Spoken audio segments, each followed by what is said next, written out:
Abayoguín, muy buenas tardes. Usted es dirigente indígena del pueblo Gunadule, a caballo entre Panamá y Colombia. Es expresidente de la Organización Indígena de Antioquia y de la Organización Nacional Indígena de Colombia también.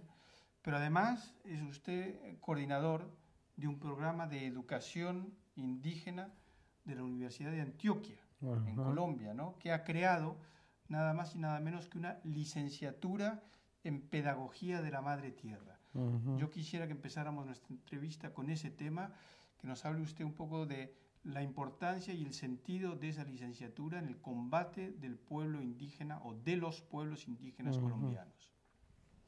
Bueno, muy buenas tardes. Gracias por esta invitación para conversar un poco sobre las cosas que hacemos. Para comenzar, decirle de que el movimiento indígena a nivel general, a nivel del país, y ahora concretamente en la OIA, hemos sentido, hemos visto que los programas que inventa el Ministerio de Educación nada tiene que ver con los pueblos indígenas. O sea, todo es una pedagogía, metodologías impuestas.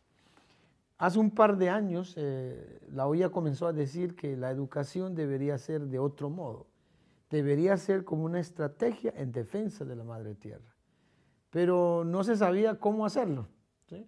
Además tampoco teníamos aliados fuertes, ¿no? Bueno, entonces a partir de ahí, en 1998, cuando dejé la presidencia pues, de la UNIC, y luego la OIA me llama en 2000.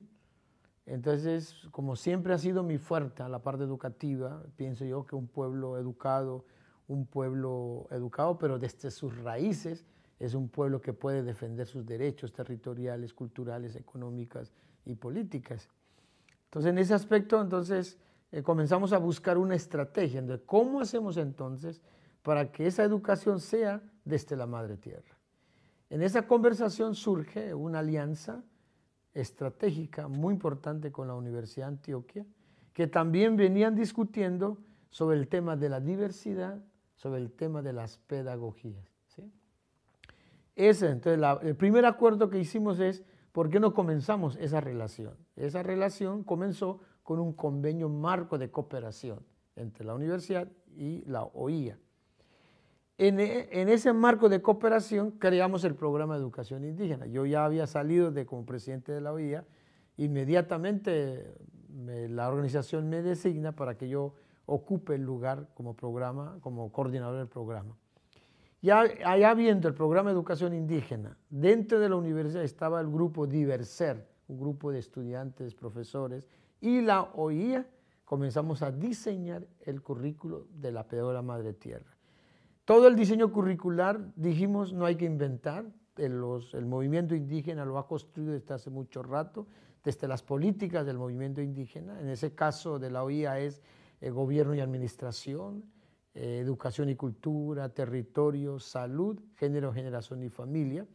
A partir de este engranaje político construimos.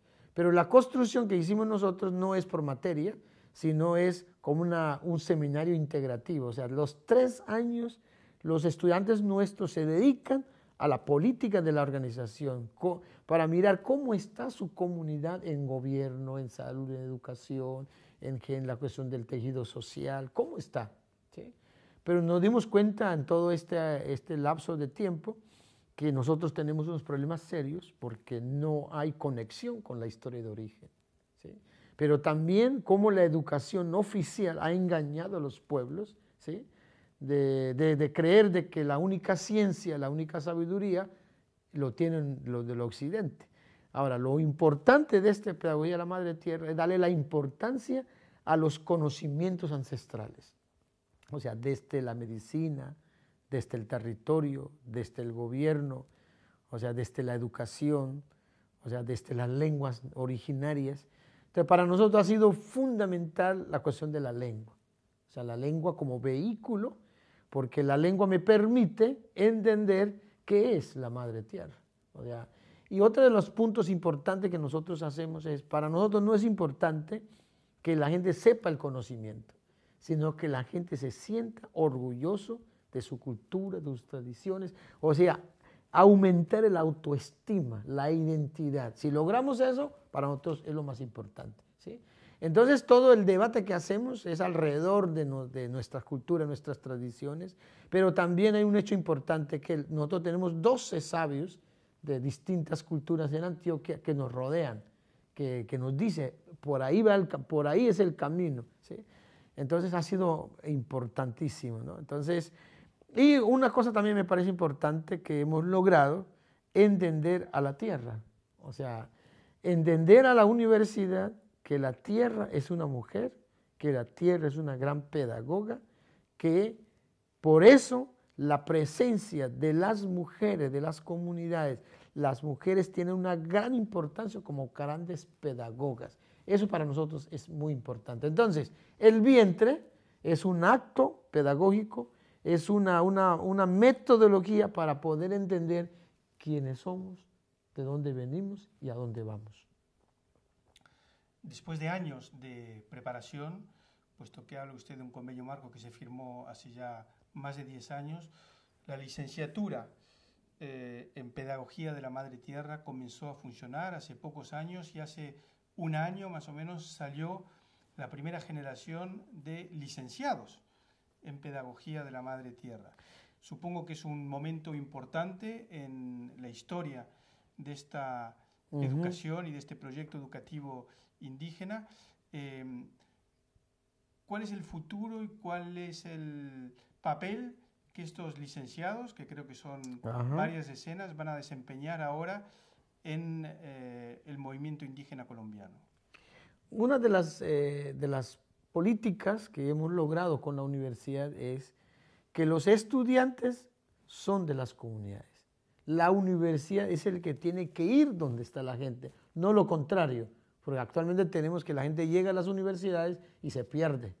Entonces, en ese sentido, las personas que se vinculan como estudiantes ya tienen un rol en su comunidad. Ahí son maestros, otros son a nivel de la salud, otros son dirigentes, apenas están relacionando nosotros. Entonces ha sido muy importante. Hoy, por ejemplo, me llegó una noticia hoy que han sido nombrados como gobernadoras, mujeres de la licenciatura que ya son licenciadas, hoy son gobernadoras en su comunidad. Entonces, ese tipo de rol con la OIA, por ejemplo, es muy importante porque la OIA está, entonces esos muchos estudiantes hoy están nombrando como maestros en las comunidades. Algunos son líderes, se han vuelto gobernadores en su comunidad, entonces me parece importante. Y fuera también también puede asesorar al municipio, puede asesorar a su propia comunidad. En ese sentido me parece que es sumamente importante los logros que se están haciendo. Esos son unos cambios radicales porque nuestra gente se forman para ser críticos de su propia sociedad y de la sociedad que nos envuelve. Abaydorín, lo que usted nos cuenta sobre este proyecto educativo se desarrolla en un contexto muy concreto, que es el contexto colombiano, un contexto violento y de gran violencia en particular contra las comunidades indígenas. Estamos en el 2014, a principios del 2014, pero el año se abrió de manera dramática para los indígenas colombianos, puesto que el 1 de enero, el primer día del año, mataron con arma blanca a 2 dirigentes indígenas en Vera Chamí, que vivían en el municipio del Dobio, en el departamento del Valle del Cauca. Amnistía Internacional publicó una acción urgente sobre estos 2 dirigentes, que naturalmente no son una excepción. Durante el año 2013 aún hubo en Colombia decenas de indígenas asesinados por la violencia. ¿Puede usted hablarnos un poco de ese contexto? Sí, no, la situación en el país, lo que yo siento se ha aumentado, o sea, a nivel internacional el gobierno nacional dice otras cosas, pero por ejemplo en Antioquia también recibimos, terminando el año 2013, de diciembre hubo un asesinato en Antioquia, también un dirigente en Vera, también, de Turbo, por ahí. Y Y si hechos que cogiéramos, por ejemplo, el Cauca es donde mayor asesinatos ha habido, mayor amenaza, ¿no? Entonces, los distintos actores, ya podíamos decir, yo no sé si, hay veces que yo siento que hay unos acuerdos que se hacen entre ellos, entre los actores armados, aunque en la vida práctica uno ve como si fueran diferentes, lo que es la guerrilla, lo que son los paramilitares, el mismo ejército, pero todas estas fuerzas siguen matando a los pueblos indígenas. Pero yo pienso que hay un hecho también que se agrava mucho más la situación, es que nuestro gobierno están haciendo tratado de libre comercio con todos muchos pueblos, con Japón, con Corea, con la Unión Europea, con Inglaterra, con Canadá, con Estados Unidos. Y yo quiero decirles de que si uno cogiera el mapa de Colombia y lo pusieras donde están las concesiones mineras, todos los territorios indígenas, los resguardos indígenas, que estamos hablando más o menos de 31 millones de hectáreas, todos están concesionadas. Y eso es la muerte, porque muchas de esas empresas que están entrando, que ya están ahí, lo primero que crean son paramilitares, para que la gente se vaya, la gente se olvide sus territorios, y entonces hay unos desplazamientos enormes en el país frente por los pueblos indígenas. Entonces hay una contradicción. Por el otro lado, el gobierno te dice de que nosotros estamos, la cuestión de las mingas, negociaciones y todo lado, pero por el otro lado nos están matando con la entrada de las multinacionales, porque han encontrado, por ejemplo, en mi territorio, para terminar, estamos nosotros encima del carbón, del petróleo y de oro en el Golfo de Urabá. Y Santos, el gobierno de Santos, ya entregó la concesión minera a Corea del Sur.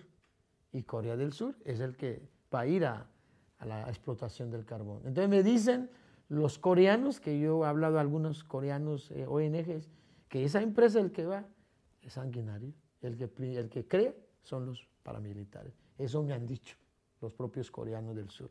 Sí se dice efectivamente que hay 110 pueblos indígenas en Colombia, de los cuales 30 y pico estarían en peligro inmediato de extinción. Muchísimas gracias, Abayo Green, por esta entrevista y mucha suerte con el resto de esta gira europea. Muchas gracias a ustedes.